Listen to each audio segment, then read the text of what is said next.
الرحمن الرحیم ټولو ملګرو ته السلام علیکم ورحمۃ الله وبرکاتو. زه لطیف الله حکیمی یم، د صفوي تشبیه کمیسیون مسؤل او د ملي دفاع وزارت سر مفتش.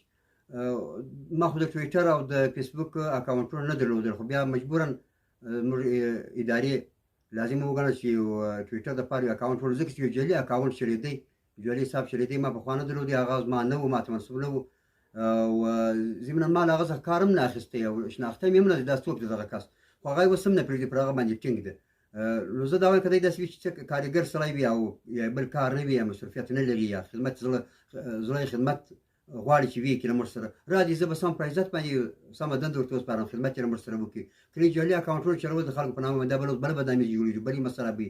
نو که داسې وي په دغه جعلي اکاونټ کې هره خبره نشر شوه، هغه په ما پورې اړه نه لري. تاسو بې فرق په دغه ډول باندې کوئ، کومه ویډیو چې له مخه نشر شوې او کوم راپور چې اول نشر شوی تاسې ساعت ته ګوري، له هغه څخه وروسته چې نشر شو دوم اکاونټ هغه جعلي ده، او بل په هغه کې املایي او انشايي غلطۍ ډېرې دي. هغه زه دومره کمزوري مضمون نه لیکم، هغه لیکلي دي اول په سر کې سر مفتش یا یې ورکړی دی یا سر مفتش یا نه غواړي، همداراز نور. او بل هغه ځان ته خبرې منسوبوي چې زما خوندوره وینا، زما جالبه وینا، زما جاذبه وینا، داسې ټکي استعمالوي چې هغه تاسو ته معلومېږي مناسب به نه وي چې سړی ځان دپاره کاروي.